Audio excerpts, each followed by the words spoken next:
A drone. The size of a shoebox. A single operator. And a target that the Russian command chain considered untouchable, protected repeatedly, surrounded by armored vehicles on all sides. Then do you know what happened? That target burned. And all of it was captured second by second, through the eye of a GoPro camera. This is not the story of one attack. This is the story of how Ukraine systematically collapsed Russia from within. And how the world watched it unfold through first-person perspective, through raw footage. Military historians will look at these images and say, this was the moment the fate of the war was sealed. In the final week of February 2022, when Russian armored columns crossed the Ukrainian border, the prevailing sentiment in Moscow was this: this will be over in 3 days. Maybe 5. Kyiv falls, Zelensky flees or surrenders, the West issues a few condemnation statements, and life goes on. This expectation wasn't exclusive to the Kremlin. CIA reports were measuring Ukraine's resistance capacity in weeks, not days. Some senior officials within NATO were making plans to evacuate their Kyiv embassies. Germany sent Ukraine 5,000 helmets, not weapons, helmets. Because nobody believed this army would survive. What did Russia have? On paper, the world's second largest military. More than 900 combat aircraft. Over 12,000 tanks. Missile systems, electronic warfare capabilities, naval forces, nuclear blackmail. And a battle doctrine inherited from decades of Soviet legacy: destroy with overwhelming force, fast, without giving the other side a chance to regroup. What did Ukraine have? Approximately 200,000 active soldiers. Outdated Soviet-era equipment. Weapon systems the West hadn't yet dared to provide. And one more thing, something that nobody took seriously at the time: people on the ground recording everything.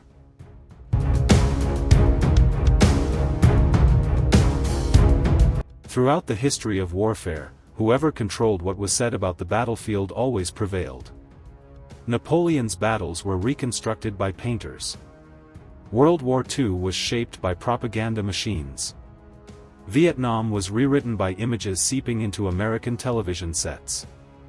But in Ukraine, for the first time, something different happened. Soldiers strapped GoPro cameras onto themselves in the trenches. Drone operators were recording simultaneously while tracking a target dozens of kilometers away on a screen. Snipers were capturing footage while stopping tanks. And these images were dropping onto Twitter, Telegram, and Reddit before any censorship mechanism could kick in. This wasn't a strategy at the start. It was a habit. Ukrainian soldiers were already a generation accustomed to social media. But over time, this habit transformed into a deliberate weapon of information warfare. Think about this: Russia had been defined for decades as a state masterful in information warfare. RT, Sputnik, social media trolls, disinformation campaigns, the Kremlin's investment in these areas ran into the billions. But all of that infrastructure couldn't figure out what to do against 10 seconds of raw footage captured by a GoPro on the ground. Because you can produce a propaganda video.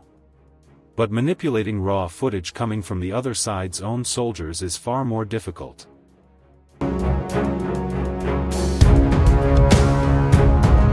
The first major Russian failure came in the opening hours of the war.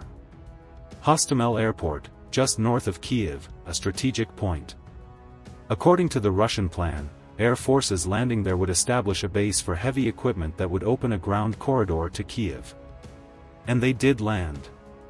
The first wave of helicopters reached Hostomel. But Ukraine's National Guard was there. And the combat lasted for hours. The first images spreading to the world showed Ukrainian soldiers shooting down Russian helicopters with manpad systems. Amateur.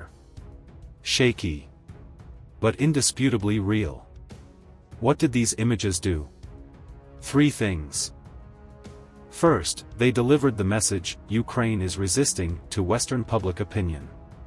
Second, they gave morale to Ukrainian civilians. increasing the number of people who chose to resist rather than flee. Third, and perhaps most importantly, they showed Russian soldiers that this war would not be as easy as planned. Hostomel was eventually taken by the Russians. But within a few days Ukraine took it back. And the footage captured during that process worked in Ukraine's favor both tactically and psychologically.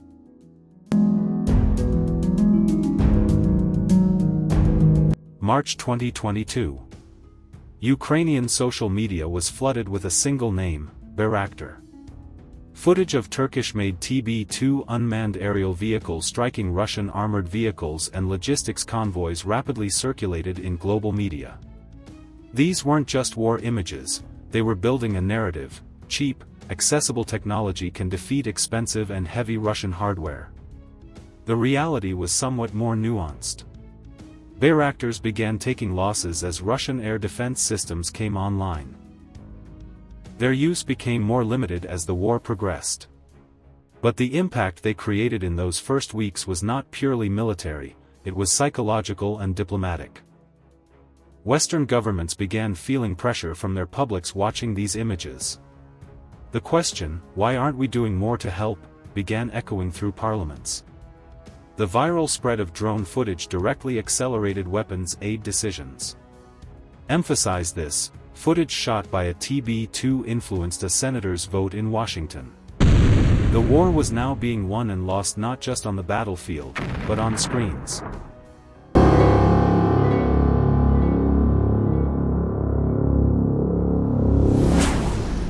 In early April 2022, Russian forces withdrew from the Kyiv region. And when the Ukrainian army entered Bucha, the footage spreading to the world was of an entirely different nature. Civilian bodies on the streets. People with hands bound behind their backs. Mass graves. Russia claimed these images were fake. Kremlin spokesman Peskov said they were a Western provocation. Russian state media alleged the footage had been staged. But the images multiplied. Satellite photographs confirmed the presence of bodies in the same locations during the Russian occupation. International journalists entered the area. Independent investigators analyzed metadata. In this chapter of the information war, Russia fell into a trap of its own making. The Kremlin propaganda machine, which had spent years pushing the message of "everything is fabricated, you can't know the truth," was now unable to present anything to substantiate its own claims. Meanwhile, the evidence presented by Ukraine's side came from dozens of independent mutually corroborating sources. Bucha fundamentally changed Western support for Ukraine.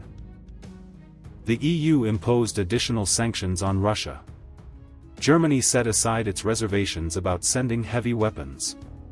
And the International Criminal Court launched proceedings toward an arrest warrant for Putin. The images of one city changed diplomatic balances.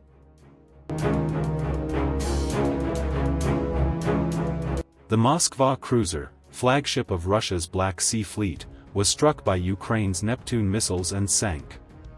Russia first announced a fire had broken out. Then acknowledged the ship had been damaged. Then that it had sunk. But in those hours, footage was already circulating on social media. Smoke, flames, and drone surveillance footage released by Ukraine's side, captured before the strike. The Moskva was not just a warship.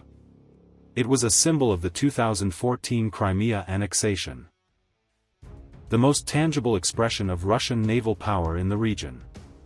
And it was the very ship that had issued the surrender order to Ukrainian soldiers on Snake Island in the opening days of the 2022 war. Remember what those Ukrainian soldiers had answered: "Russian warship, go yourself." And that message had gone viral. Now that ship was at the bottom of the sea. What did these images do? They proved, in visible and undeniable terms, that Russia was not invincible at sea either. And in an environment where the very existence of Ukraine's navy was in question, this victory became an enormous source of morale.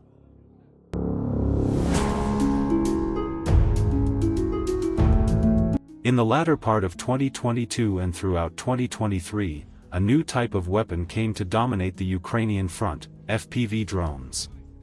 First-person view. The pilot receives footage from the drone's perspective. And these small, cheap devices assembled from commercial components became a nightmare for Russian tanks. The cost of one FPV drone, between $400 and $1,000. The value of the T-72 tank it destroys, $2 to $3 million. This economic asymmetry became one of the critical factors changing the course of the war.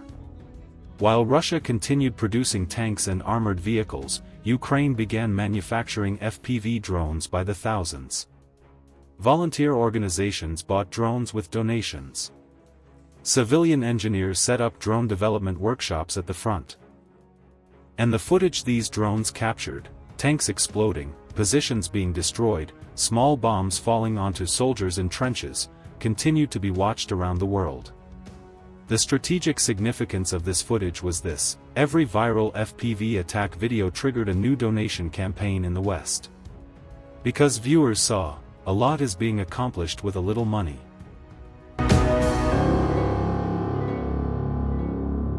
September 2022.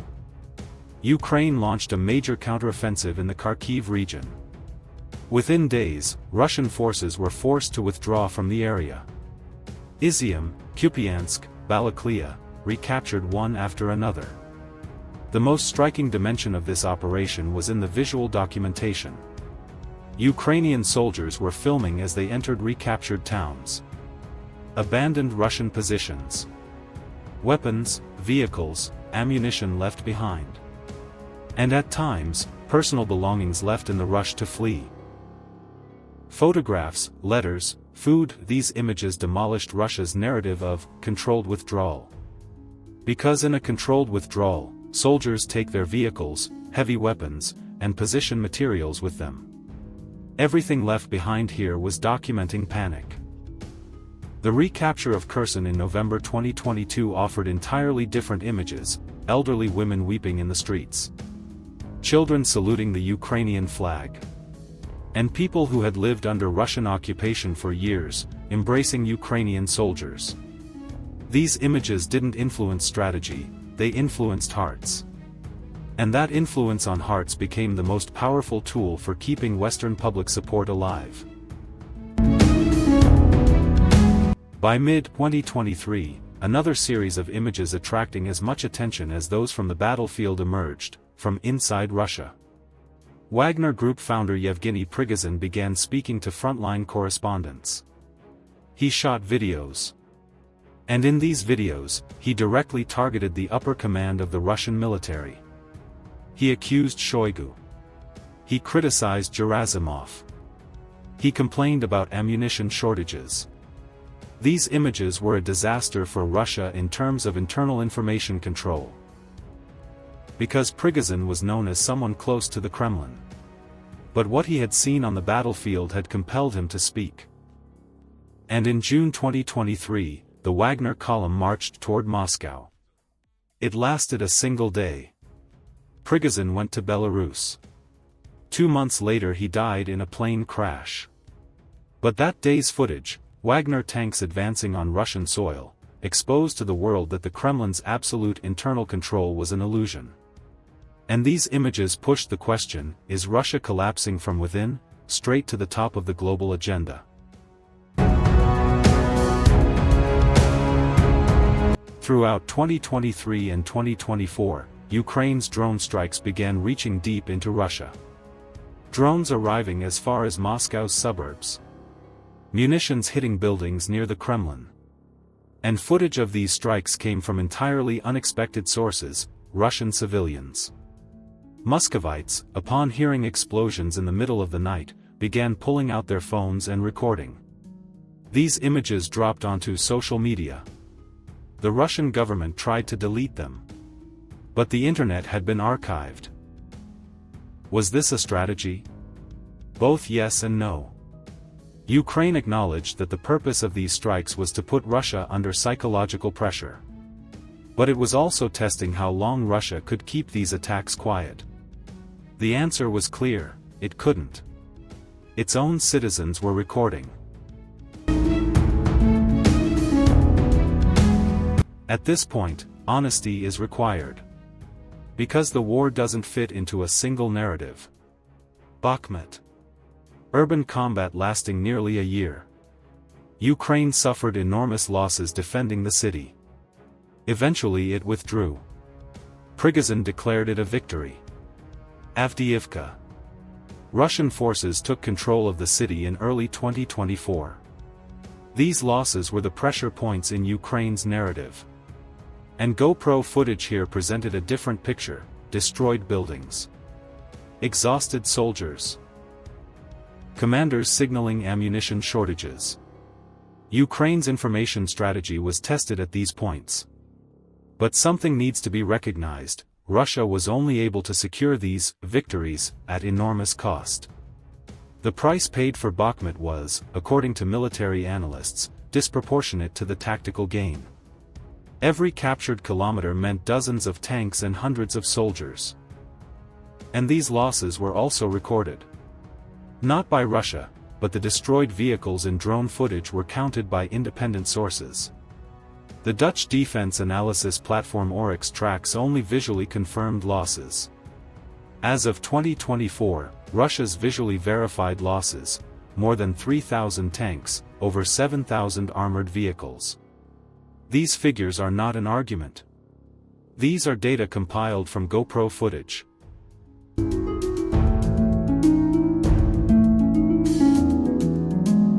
This question has no simple answer. But certain observations can be made. At the start of the war, Russia had a powerful disinformation infrastructure at its disposal. But this infrastructure proved inadequate against raw footage coming from the field. Because Russian propaganda was built on content prepared in controlled environments.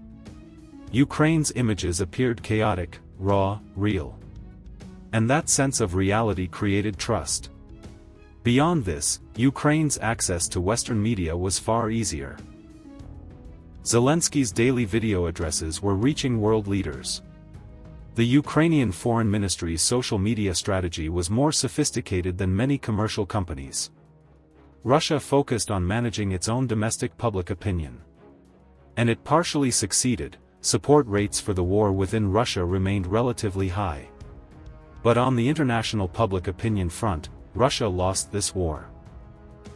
And international public opinion influences weapons aid decisions, sanctions policies, diplomatic positions. In 2024, the war reached a threshold of fatigue. While Ukraine was requesting more support from the West, voices calling for negotiation began rising in some European countries. Internal political debates in the United States slowed aid packages. But the footage from the field didn't stop.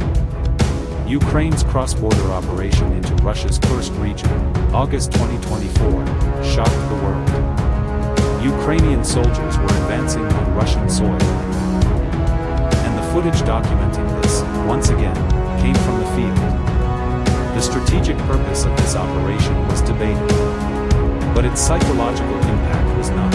Russian territory was no longer untouchable. And this message was delivered to the world through GoPro footage. The title of this video speaks of Russia's end. This requires explanation. This does not mean Russia will cease to exist as a state. Russia is a nuclear power. A country with vast territory.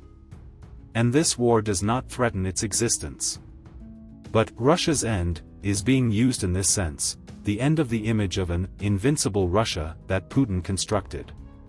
The end of the doctrine inherited from the Soviet era that overwhelming ground forces solve everything. The end of the era when Russia could govern Europe through fear. And the documentation of this end lies largely in GoPro footage. Expensive tanks are being defeated by cheap drones.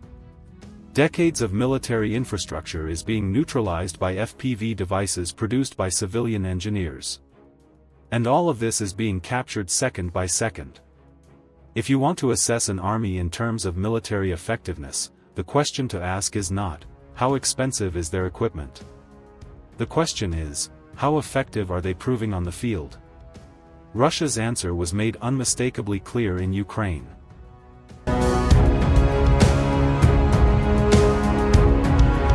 Throughout history, wars were shaped by the stories told by the victors. Waterloo was defined not by Napoleon, but by Wellington. Vietnam was rewritten by the lens of American photographers. The Ukraine-Russia war did this, it democratized the narrative. Now it's not a single government's propaganda machine but thousands of individual cameras recording simultaneously. And the footage these cameras capture carries both immediate and archival value. Decades from now, when historians examine this war, they will say, "I have the original GoPro footage." We will be able to see, from a first-person perspective, how a tank was struck, how a trench was abandoned, how a city was recaptured. This is a first in military history. And how this first affected the course of the war, information management, morale, international support, will enter the manual of every future conflict. This question deserves to be taken seriously. An FPV drone can destroy a tank. But the footage that drone captures can launch a donation campaign for dozens of tanks. A combat scene recorded by a soldier's GoPro can change a country's weapons aid policy. In this context, saying, "the camera is mightier than the weapon," is not an exaggeration. In modern warfare, the struggle surrounding information is as decisive as, sometimes more than, the struggle over territory. Ukraine understood this. And it applied this understanding systematically. Russia is still learning. And now, thousands of hours of GoPro footage accumulated since 2022, from battlefields, abandoned positions, recaptured towns, sunken ships, form the archive of this conflict. That archive says one thing. The world's second-largest military on paper fell dramatically short of expectations in the field. And this truth, no matter how hard anyone tries to suppress it, is now fixed in footage. The eye of history is open. And the recording continues.